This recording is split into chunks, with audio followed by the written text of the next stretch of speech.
KJP ಕಚ್ಚಾಟ ವಿಶೇಷ ಕಾರ್ಯಕ್ರಮಕ್ಕೆ ಮತ್ತೊಮ್ಮೆ ತಮಗೆಲ್ಲ ಸ್ವಾಗತ. ಇಲ್ಲಿ ತನಕ ಪದ್ಮನಾಭ ಪ್ರಸನ್ನ ಸಾಕಷ್ಟು ಮಾತಾಡಿದ್ದಾರೆ. ಅವರು ಹೇಳಿದಂಥ ಮಾತನ್ನು ಕೇಳಿದರೆ ನೀವು ಬಹಳಷ್ಟು ವಿವರಗಳನ್ನು ಅವರು ಕೊಟ್ಟಿದ್ದಾರೆ. ಅವರ ಪ್ರಕಾರ ಒಂದಷ್ಟು ನಮ್ಮ ಡಿಮ್ಯಾಂಡ್ಸ್ ಇದ್ದು ಆ ಡಿಮ್ಯಾಂಡ್ಸ್ಗಳಿಗೆ ಎಲ್ಲದಕ್ಕೂ ಕೂಡ ನಾವು ಎಸ್ ಅಂತ ಹೇಳಿದರು ಯಡಿಯೂರಪ್ಪನವ್ರನ್ನ ಭಾಳ ಪ್ರೀತಿ ಅಭಿಮಾನದಿಂದ ಅಪ್ಪಾಜಿ ಅಂತ ಕೂಡ ಕರಿತಾ ಇದ್ದೆ. ಆದರೆ ಯಡಿಯೂರಪ್ಪನವರು ಎಲ್ಲೋ ಒಂದು ಕಡೆ ಮೋಸ ಮಾಡಿದ್ರು. ಕೇವಲ ಯಡಿಯೂರಪ್ಪನವ್ರು ಮಾತ್ರ ಅಲ್ಲ, ಯಡಿಯೂರಪ್ಪನವರು ಮೋಸ ಮಾಡಲಿಕ್ಕೆ ಕಾರಣವಾದಂಥ ವ್ಯಕ್ತಿ ಅಂತಂದರೆ ಅದು ಧನಂಜಯ ಕುಮಾರ್ ಅನ್ನುವಂಥ ಮಾತನ್ನು ಪದ್ಮನಾಭ ಪ್ರಸನ್ನ ಹೇಳಿದ್ದಾರೆ.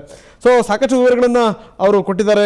ಇದಕ್ಕೆ ಸಂಬಂಧಪಟ್ಟ ಮಾತಾಡಲಿಕ್ಕೂ ಕೂಡ ಬಂದಿದ್ದಾರೆ. ಜೊತೆಗೇನು ಅಂದರೆ ಅವರ ಪರವಾಗಿರುವಂಥ ವಕೀಲರು ವಿ ಶ್ರೀನಿವಾಸ್ ಕೂಡ ನಮ್ಮ ಜೊತೆಗಿದ್ದಾರೆ. ಸೊ ಅವರ ಅನಿಸಿಕೆ ಅಭಿಪ್ರಾಯಗಳನ್ನು ಕೇಳೋಣ.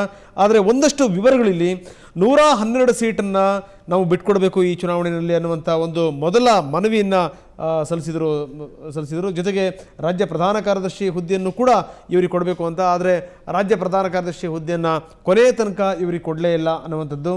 ಕಾರ್ಯಕಾರಿಣಿನಲ್ಲಿ ಅರ್ಧದಷ್ಟು ಭಾಗವನ್ನು ಜನರನ್ನು ನಾವು ಬಿಟ್ಕೊಡ್ಬೇಕು ಅನ್ನುವಂಥ ಮಾತನ್ನು ಹೇಳಿದರು. ಆದರೆ ಅದೂ ಕೂಡ ಆಗಲಿಲ್ಲ. ಇದೆಲ್ಲದಕ್ಕೂ ಕೂಡ ಧನಂಜಯ ಕುಮಾರ್ ಕಾರಣ ಅನ್ನುವಂಥದ್ದು. ಜೊತೆಗೆ ಯಡಿಯೂರಪ್ಪನವರು ಅಧ್ಯಕ್ಷರಾದ ಮೇಲೆ ನಾನೇ ಅಧ್ಯಕ್ಷನಾಗ್ತೀನಿ ಅನ್ನುವಂಥ ಮಾತನ್ನು ಕೂಡ ಧನಂಜಯ ಕುಮಾರ್ ಹೇಳಿದ್ದೆ. ಆದರೆ ಧನಂಜಯ ಕುಮಾರ್ ಇದೆಲ್ಲದನ್ನು ಕೂಡ ತಿರುಚಿಬಿಟ್ರು. ಇವತ್ತು ನನ್ನ ಈ ಸ್ಥಿತಿಗೆ ಧನಂಜಯ ಕುಮಾರ್ ಕಾರಣ. 112 ಸೀಟ್ ಬಿಟ್ಕೊಡ್ತೀನಿ ಅಂತ ಹೇಳಿದವರು ಕೂಡ ಧನಂಜಯ ಕುಮಾರ್ ಎಸ್ ಅಂದಿದ್ರು. ರಾಜ್ಯ ಪ್ರಧಾನ ಕಾರ್ಯದರ್ಶಿ ಹುದ್ದೆ ಕೊಡಿ ಎಂದವರು ಕೂಡ ಧನಂಜಯ ಕುಮಾರ್ ಎಸ್ ಅಂದಿದ್ರು. ಕಾರ್ಯಕಾರಿಣಿನಲ್ಲಿ ಅರ್ಧದಷ್ಟು ಜನ ನಮ್ಮವರು ಇರಬೇಕು ಅಂದವರು ಕೂಡ ಹೌದು ಅಂತ ಹೇಳಿದರು. ಅಧ್ಯಕ್ಷ ನಾನೇ ಆಗ್ತೀನಿ ಅನ್ನುವಂಥ ಮಾತಿಗೂ ಕೂಡ ಧನಂಜಯ ಕುಮಾರ್ ಎಸ್ ಅಂದಿದ್ರು. ಆದರೆ ಧನಂಜಯ ಕುಮಾರ್ ಎಲ್ಲದನ್ನೂ ಕೂಡ ಕೆಡಿಸ್ಬಿಟ್ರು ಅನ್ನುವಂಥದ್ದು. ಅವರಿಗೆ ಮಾನನಷ್ಟ ಮೊಕದ್ದಮೆ ಹಾಕುವಂಥ ಮಾತನಾಡ್ತಾ ಇದ್ದಾರೆ ಯಡಿಯೂರಪ್ಪ ಮತ್ತು ಧನಂಜಯ ಕುಮಾರ್. ಅವರಿಗೆ ಮಾನವೇ ಇಲ್ಲ, ಇನ್ನು ಮಾನನಷ್ಟ ಮೊಕದ್ದಮೆ ಹಾಕುವಂಥದ್ದು ಎಲ್ಲಿಂದ ಅನ್ನುವಂಥ ಪ್ರಶ್ನೆ ಪದ್ಮನಾಭ ಪ್ರಸನ್ನ ಅವರದು. ಬನ್ನಿ ಪದ್ಮನಾಭ ಪ್ರಸನ್ನ ಮತ್ತೇನೇನು ಹೇಳ್ತಾರೆ ಕೇಳೋಣ. ಸರಿ, ನೀವು ಹೇಳಿದ್ರಿ ನೀವು ಇಷ್ಟೊಂದೆಲ್ಲ ಆದಮೇಲೆ ಆರಂಭದಲ್ಲೇ ಯಾಕೆ ಎಚ್ಚೆತ್ತುಕೊಳ್ಳಿಲ್ಲ, ಯಾಕೆ ಇವರು ನಂಬಿದ್ರಿ ನೀವು? ಸರ್ ನೋಡಿ, ಇವತ್ತು ಯಡಿಯೂರಪ್ಪ ಅವರು ಇರುವಂಥ ಪರಿಸ್ಥಿತಿಯಲ್ಲಿ ಅವರನ್ನು ನಂಬಲೇಬೇಕಾದಂಥ ಪರಿಸ್ಥಿತಿ ನಿರ್ಮಾಣ ಆಗಿತ್ತು. ಯಾಕಂದರೆ 40 ವರ್ಷದ ರಾಜಕೀಯದಲ್ಲಿ ಕರ್ನಾಟಕದ ಇತಿಹಾಸದಲ್ಲಿ ಯಾರು ಮಾಡೋಂಥ ಅಭಿವೃದ್ಧಿ ಕಾರ್ಯಕ್ರಮಗಳನ್ನು ಯಡಿಯೂರಪ್ಪ ಅವರು ಬರೀ 3 ವರ್ಷದಲ್ಲಿ ಮಾಡಿದ್ರು. ಸೊ ಅಂಥ ಹಿರಿಯ ಮುತ್ಸದ್ದಿ ದ್ರೋಣಾಚಾರ್ಯರು ಕರ್ನಾಟಕವನ್ನ ಒಂದು ಅಭಿವೃದ್ಧಿ ಪಥದತ್ತ ತೆಗೆದುಕೊಂಡು ಹೋಗ್ತಾ ಇದ್ದಂಥ ದ್ರೋಣಾಚಾರ್ಯರು ಅಂತ ಕೊಟ್ಟಿದ್ದು ನೀವಾ ಅವ್ರಿಗೆ ಕೊಟ್ಟಿದ್ದು? ಅಲ್ಲ, ಎಲ್ಲರೂ ಹೇಳ್ತಾರಲ್ಲ ಅದನ್ನ ಅವ್ರು ಮಾಡಿದಂಥ ಕಾರ್ಯಕ್ರಮಕ್ಕೆ ನಾವು ಬೆಚ್ಚಿ ಬಿದ್ದು ಏನೋ ಒಂದು ಒಳ್ಳೇದಾಗ್ತದೆ, ನಮ್ಮ ಕರ್ನಾಟಕ ಜನತಾ ಪಕ್ಷ ಅಭಿವೃದ್ಧಿ ಆಗ್ತದೆ, ಒಂದು ಸದೃಢವಾದ ಒಂದು ಪ್ರಾದೇಶಿಕ ಪಕ್ಷ ಕರ್ನಾಟಕದಲ್ಲಿ ಬರ್ತದೆ ಅಂತೇಳಿ ನಾವು ಕೈ ಜೋಡಿಸಿದ್ವಿ. ಇವರು ಪ್ರಾರಂಭದಲ್ಲೇ ನಮ್ಮ ಮೂಲ ಕಾರ್ಯಕರ್ತರು ಒಂದು ಲಿಸ್ಟನ್ನು ಕೊಟ್ವಿ ನಾವು.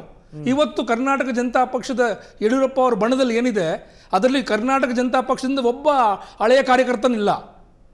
ಅಲ್ಲ, ಅವ್ರು ಹೇಳ್ತಾರೆ ಎಲ್ಲಿದ್ರಿ ಕೆಜೆಪಿ ಕಾರ್ಯಕರ್ತರು 3 ಮತ್ತೊಂದು ಜನ ಇರಲಿಲ್ಲ. 10,000 ಜನ ಮೂಲ ಕಾರ್ಯಕರ್ತರಿದ್ದೀವಿ. ನಮ್ಮ ಹತ್ರ ದಾಖಲೆಗಳು ಸಮೇತ ನಿಮ್ಗೆ ನಾವು ತೋರಿಸ್ತೀವಿ.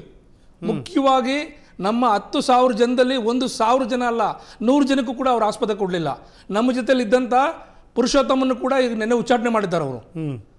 ಯಡಿಯೂರಪ್ಪ ಅವ್ರಿಗೆ ಪರಿಚಯ ಮಾಡಿಸಿದಂಥ, ನನ್ನ ಪರಿಚಯ ಮಾಡಿಸಿದ್ದು ಯಡಿಯೂರಪ್ಪನವ್ರಿಗೆ ಪುರುಷೋತ್ತಮ ಅಂತೇಳಿ. ಆ ಮನುಷ್ಯನೇ ನೆನ್ನೆ ಧನಂಜಯ ಕುಮಾರ್ ಅವರು ಚೆನ್ನಾಗಿ ಬೈದು ಪೊಲೀಸ್ನವ್ರನ್ನ ಕರೆದು ಹೊರಗಡೆ ಹಾಕಿದ್ದಾರೆ. ಯಾಕೆ ಧನಂಜಯ ಕುಮಾರ್ ನಿಮ್ಮ ಬಗ್ಗೆ ಯಾಕೆ ಹಿಂಗೆ ಮಾಡ್ತಾರೆ? ಯಾಕೆ ಅದನ್ನ ಅವ್ರನ್ನೇ ಕೇಳಬೇಕಪ್ಪ. ಯಾಕಂದ್ರೆ ನೀವು ಕೇಳಬೇಕಾದ್ರೆ ಧನಂಜಯ ಕುಮಾರ್ ಅವ್ರನ್ನ ನಿಲ್ಲಿಸ್ಬಿಟ್ಟು ಯಾಕೆ ಹಿಂಗೆ ಮಾಡ್ತೀರಾ ಸ್ವಾಮಿ, ನಮ್ಮನ್ನ ಕಂಡ್ರೆ ಯಾಕೆ ಹಿಂಗೆ ಮಾಡ್ತೀರಿ ಅಂತ ಕೇಳಬೇಕಾಗಿತ್ತು ನೀವು. ಧನಂಜಯ ಕುಮಾರ್ಗೆ ಇವತ್ತು ನೋಡಿ ಏನೂ ಇರಲಿಲ್ಲ. ಇವತ್ತು ದಾರಿಯಲ್ಲಿ ಹೋಗ್ತಾ ಇದ್ದ ನಾಯನ್ನ ಕರ್ಕೊಂಬಂದು ನಾನು ಸಿಂಹಾಸನದ ಮೇಲೆ ಕುಣಿಸಿ ಅದಕ್ಕೊಂದು ಕಿರೀಟ ಕೊಟ್ಟು ಒಳ್ಳೇದು ಮಾಡಬೇಕು ಅಂತ ಹೇಳಿ ಹೊರಟೆ. ಅದಕ್ಕೆ ನನಗೆ ಮಾಡ್ತಾ ಇರೋದು ಈ ಒಂದು ಕೆಟ್ಟ ಸಂಪ್ರದಾಯವನ್ನು ಇವತ್ತು ಒಂದು ನಮ್ಮನ್ನ ಹಾಳು ಮಾಡ್ಲಿಕ್ಕೆ ಹೊರಟಿದ್ದಾರೆ. ಇದು ಖಂಡಿತ ಅವ್ರು ಹಾಳಾಗೋದಿಲ್ಲ, ಅವರೇ ಸರ್ವನಾಶ ಆಗ್ಬಿಡ್ತಾರೆ ಅಂತ ಹೇಳಿಕ್ಕೆ ನಾನು ಇಷ್ಟಪಡ್ತೀನಿ ಇವತ್ತು. ಧನಂಜಯ ಕುಮಾರ್ ಅವರು ಖಂಡಿತ ಸತ್ಯವಾದ ಮಾತು. ಅಲ್ಲ, ಈಗ ನೀವೇನಾದ್ರೂ ಈಗ ನೇರ ಸಂಪರ್ಕಕ್ಕೆ ಧನಂಜಯ ಕುಮಾರ್ ತಗೊಂಡು ಮಾತಾಡ್ತೀರಾ? ಅವ್ರಿಗೆ ಕೇಳ್ತೀರಾ? ಖಂಡಿತ ಮಾತಾಡ್ತೀನಿ. ಕರ್ಸಣವೆಯಲ್ಲಿ ಕರ್ಸಿ ಏನ್ ತೊಂದರೆ ಇಲ್ಲ, ನಾವೇನು ಅನ್ಯಾಯ ಮಾಡಿಲ್ಲ. ಕೆಜೆಪಿ ಅವ್ರು ಹೇಳ್ತಾರೆ ಹಿಂಗ್ ಗೊತ್ತಾ, ಪದ್ಮನಾಭ ಪ್ರಸನ್ನ ನಮ್ಮನ್ನು ಕಂಡ ತಕ್ಷಣ ಓಡೋಗ್ತಾರೆ, ಇದಕ್ಕಿದ್ದಂಗೆ ನಾಪತ್ತೆ ಆಗಿರ್ತಾರೆ, ಅವ್ರು ನಮ್ಮ ಎದುರುಗಡೆ ನಿಲ್ಲಲ್ಲ. ಅದಕ್ಕೆ ಅವರು ಡೆಲ್ಲಿನಲ್ಲೋ ಸ್ಟೇಟ್ಮೆಂಟ್ ಕೊಡ್ತಾರೆ, ಇನ್ನೆಲ್ಲೋ ಒಂದು ಕಡೆ ಸ್ಟೇಟ್ಮೆಂಟ್ ಕೊಡ್ತಾರೆ. ಸರ್ ನಮ್ಮ ಎದುರುಗಡೆ ನಿಲ್ಲಲ್ಲ ಅಂತಾರೆ ಅವರು. ನೀವು ನಾನು ಅಂಡರ್ ವರ್ಲ್ಡ್ ಅವ್ರನ್ನ ಕರೆಸಿ ನಾನು ಶೂಟ್ ಮಾಡಿಸ್ತೀನಿ ಅಂತಂದ್ರೆ ಹೆದರಿಕೆ ಆಗ್ತದೋ ಇಲ್ವೋ ನಿಮಗಂದ್ರ? ನಾನು ಮಕ್ಕಳು ಮರಿ ಇರುವಂಥವ್ನು, ನನಗೆ ಹೆದರಿಕೆ ಆಗೋದಿಲ್ಲ. ಹೌದು ಸರ್. ಅಲ್ಲ, ನಿಮಗಂದ್ರ ಆ ಥರ? ಮತ್ತೆ ಖಂಡಿತ. ನಾನು ಭೂಗತ ದೊರೆಗಳ ಸಂಪರ್ಕದಲ್ಲಿದ್ದೆ. ನಾನು ಫಸ್ಟ್ ಅವ್ರನ್ನ ಜೈಲ್ಗೆ ಹಾಕಬೇಕು. ಈಗ ಹೇಳ್ತಾ ಇದ್ರು ನನ್ನ ಜೈಲ್ಗೆ ಹೋಗ್ತಾರೆ ಅವರು ಅಂತ.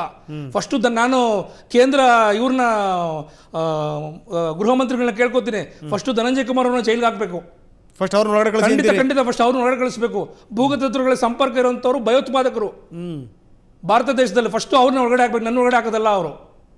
ತೀರ ನಮ್ಮ ಲೆಟರನ್ನು ಕೂಡ ಫೋರ್ಜರಿ ಮಾಡಿ ಕೊಡುವಷ್ಟರ ಮಟ್ಟಿಗೆ ಇವರೆಲ್ಲ ಹೋಗ್ಬಿಟ್ರು ಅನ್ನುವಂಥದ್ದು.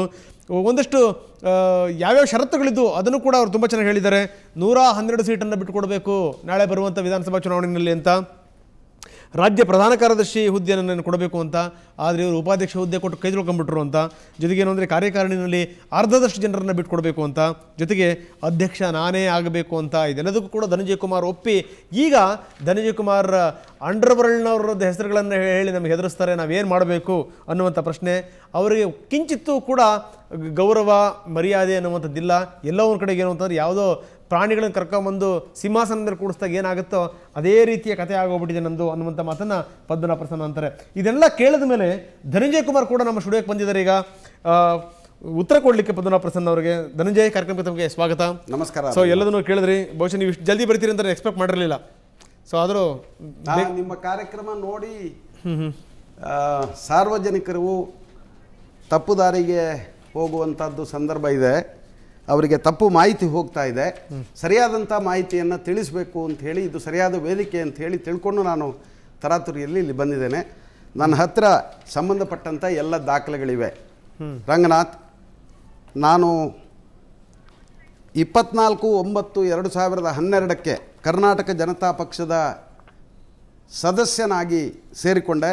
ನನ್ನ ಹತ್ರ ಸದಸ್ಯತ್ವ, ನನ್ನ ನೋಂದಾವಣೆ ಆದಂಥ ಸದಸ್ಯತ್ವದ ಅರ್ಜಿ ಫಾರ್ಮ್ ಇದೆ. ಇಲ್ಲಿ ಈ ಸಭೆಯ ತಿಳುವಳಿಕೆ ಒಂದು ನೋಟಿಸನ್ನು ಎಲ್ಲ ಸದಸ್ಯರಿಗೆ ಕಳಿಸ್ತಾರೆ, ಅದರದ್ದು ಕೂಡ ಪ್ರತಿ ನನ್ನ ಹತ್ರ ಇದೆ. ಸ್ಟೇಟ್ ಜನರಲ್ ಕೌನ್ಸಿಲ್ ಸಭೆಯನ್ನು ದಿನಾಂಕ 9/11/2012 ಶುಕ್ರವಾರ ಪಕ್ಷದ ಸಂಸ್ಥಾಪಕ ರಾಜ್ಯಾಧ್ಯಕ್ಷ ಪ್ರಸನ್ನ ಕುಮಾರ್ ಅವರ ಅಧ್ಯಕ್ಷತೆಯಲ್ಲಿ ಕರೆಯಲಾಗಿದೆ. ಸಭೆಯು ಬೆಂಗಳೂರು ಮಲ್ಲೇಶ್ವರಂನ ಕರ್ನಾಟಕ ಜನತಾ ಪಕ್ಷದ ಕೇಂದ್ರ ಕಚೇರಿ ಸಂಖ್ಯೆ 11, 12ನೇ ಮುಖ್ಯ ರಸ್ತೆ, 16ನೇ ಅಡ್ಡ ರಸ್ತೆಯಲ್ಲಿರುವ ಕಚೇರಿಯಲ್ಲಿ ಮುಂಜಾನೆ 9:30 ಗಂಟೆಗೆ ನಡೆಯಲಿದೆ. ಪ್ರಸ್ತುತ ರಾಜ್ಯ ರಾಜಕೀಯ ಬೆಳವಣಿಗೆಗಳ ಹಿನ್ನೆಲೆಯಲ್ಲಿ ಕೆಲವೊಂದು ಪ್ರಮುಖ ನಿರ್ಧಾರಗಳನ್ನು ತುರ್ತಾಗಿ ಕೈಗೊಳ್ಳಬೇಕಾಗಿರುವುದರಿಂದ ತಾವೆಲ್ಲರೂ ತಪ್ಪದೇ ಈ ಸಭೆಗೆ ಸಕಾಲಕ್ಕೆ ಆಗಮಿಸಬೇಕಾಗಿ ಕೋರಿದೆ. ಇದು ನೋಟಿಸು. ಇದಾದ ಮೇಲೆ 9/11/2012 ಸಭೆ ನಡೀತದೆ.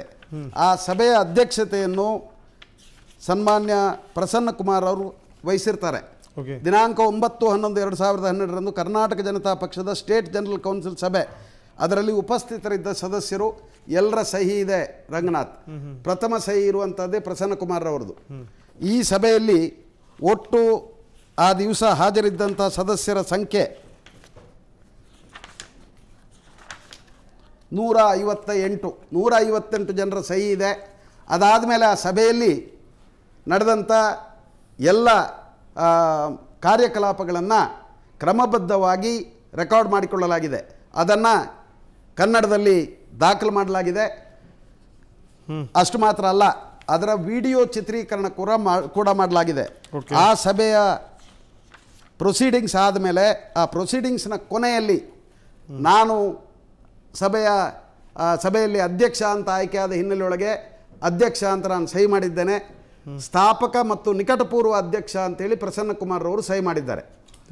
ಈ ದಾಖಲೆಯನ್ನು ನಾವು ನಿಯಮ ಪ್ರಕಾರ 10/11/2012 ಒಂದು ಪತ್ರ ಕೇಂದ್ರ ಚುನಾವಣಾ ಆಯೋಗಕ್ಕೆ ಬರೆದು ಈ ಥರ ಸನ್ಮಾನ್ಯ ಪ್ರಸನ್ನ ಕುಮಾರ್ ಅವರು 9/11/2012 ಸ್ಟೇಟ್ ಜನರಲ್ ಕೌನ್ಸಿಲ್ ಸಭೆಯಲ್ಲಿ ಸ್ವ ಇಚ್ಛೆಯಿಂದ ಅವರ ಹಸ್ತಾಕ್ಷರದಲ್ಲಿ ರಾಜ್ಯದ ಅಧ್ಯಕ್ಷ ಸ್ಥಾನಕ್ಕೆ ತಾನು ರಾಜೀನಾಮೆ ಕೊಡ್ತಾ ಇದ್ದೇನೆ ಅಂತ ಬರೆದು ಕೊಟ್ಟಿದ್ದಾರೆ.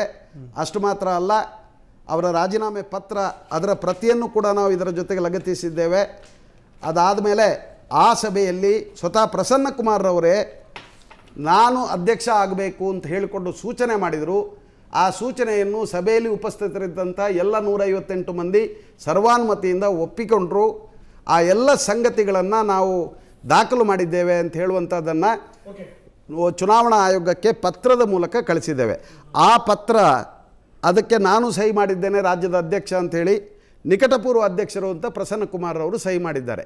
ಇದು ಚುನಾವಣಾ ಆಯೋಗದ ಕಾನೂನು ಪ್ರಕಾರ ನಡೆದಿರುವಂಥ ಸಂಗತಿ.